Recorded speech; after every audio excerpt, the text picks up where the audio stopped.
Hi friends, this is Kichi K or K Loves Dolls, and welcome back for another doll video. Today's video is going to be comparing 1980s Patti Playpal from Ideal Doll Company and the 1960s Patti Playpal from Ideal Doll Company. So without further ado, let's get started. So right here, I have Patti Playpal. This is a mint condition version, and she's all cleaned up and looking perfect and pristine from Ideal Doll Company. Ideal Doll Company came out with Patti Playpal in 1959. So yeah, she's super duper old. They came out with Patti Playpal in 1959 by the sculptor Neil Eastern. Now, Neil Eastern also sculpted the Abraham Lincoln Monument and the Eleanor Roosevelt Monument. So he's a very talented sculptor. And in 1959, he created Patti Playpal. Now, this here is my golden blonde Patti Playpal, like a really gorgeous shade of gold. That's her hair. And then she has these wonderful arms that are a peachy tone, and they're blow mold rather than vinyl. And then her wrists swivel back and forth, which is really cool. She's different from my other Patties. I would say this is a more rare Patti Playpal, harder to find, so she's worth more money. I absolutely love her elephant dress that I got her from Amazon. I think it was under $30, $24 if I remember correctly. So yeah, check out Amazon. They have vintage style dresses there as well. But anyways, so this is Patti with the golden blonde hair.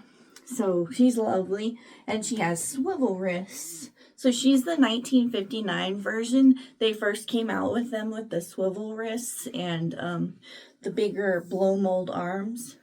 And then as time progressed, there was a new sculptor named Neil Eastern, and he sculpted the later Patties. He widened the cheeks and made the face fuller.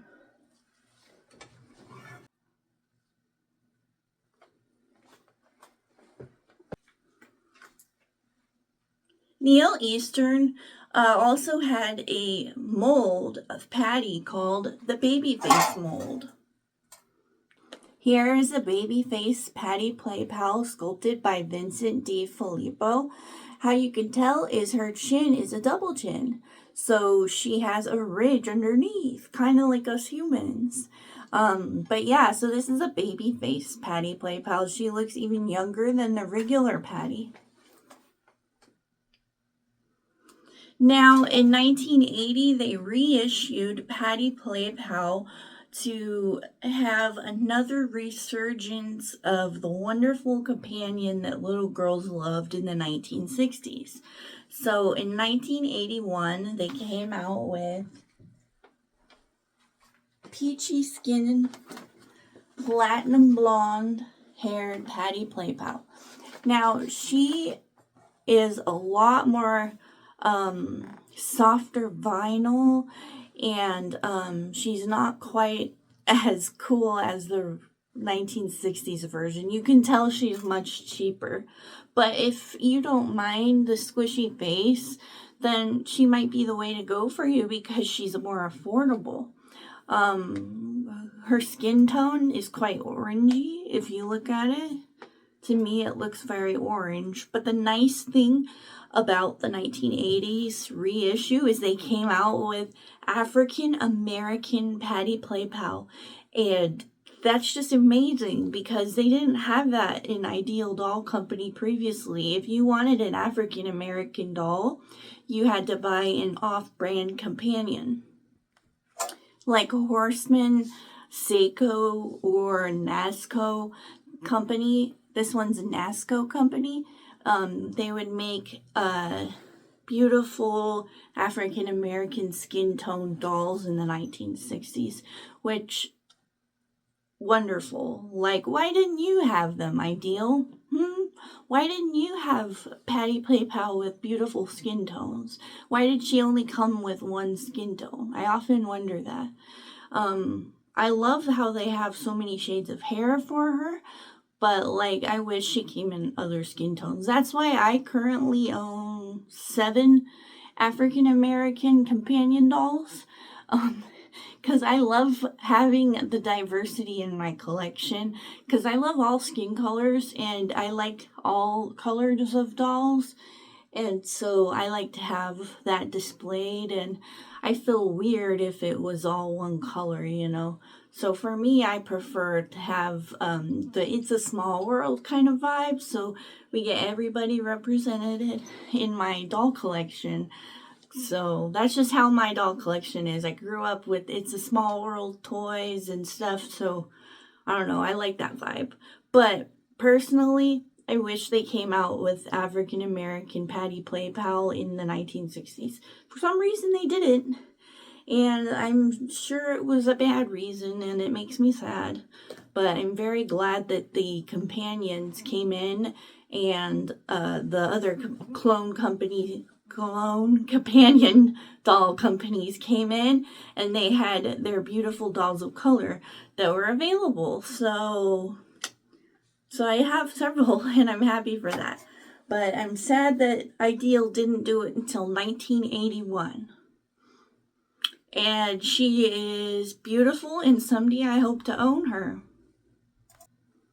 So in the 1981 version of Patti Playpal, you'll see her eyes don't open and close, but she does have thicker eyelashes, which is kind of nice to have the thicker eyelashes, but it's not nice that her eyes don't open and close. I like the open and close eyes. And her head doesn't swivel. I think it is on a, well, seems like it's flanged, which if you're a doll person, you know what that means. I feel like her limbs are also flanged. I don't think she's strung, but I'm not sure, so don't take my word for that.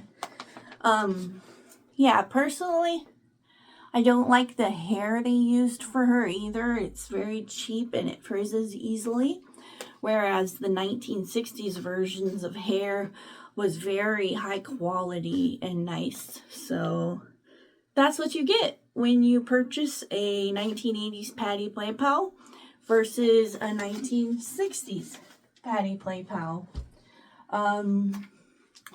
I guess you kind of get what you pay for in terms of quality.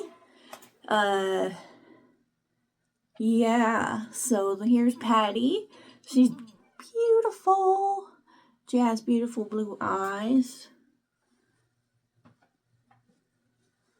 You can just see the quality in the eyes. Like, there's different colors in the flecks of the eyes, in the iris. And I can't even begin to explain how each face looks different, because they're all hand painted. So the 1960s versions, they all look different. Each doll is different. So if you see one that you absolutely love online, definitely buy it, because there's never going to be another one exactly like it. You know what I mean? They each have their own sculpt and their own eyebrows. Their eyebrows are all different because they're all hand painted. The insides of the eyes are all different because it's all hand done. And they just did an amazing job back then on toys. It's absolutely incredible, the quality of the toys. So I hope you guys enjoyed this video. If you did, like, comment, and subscribe for more doll-related content. Bye!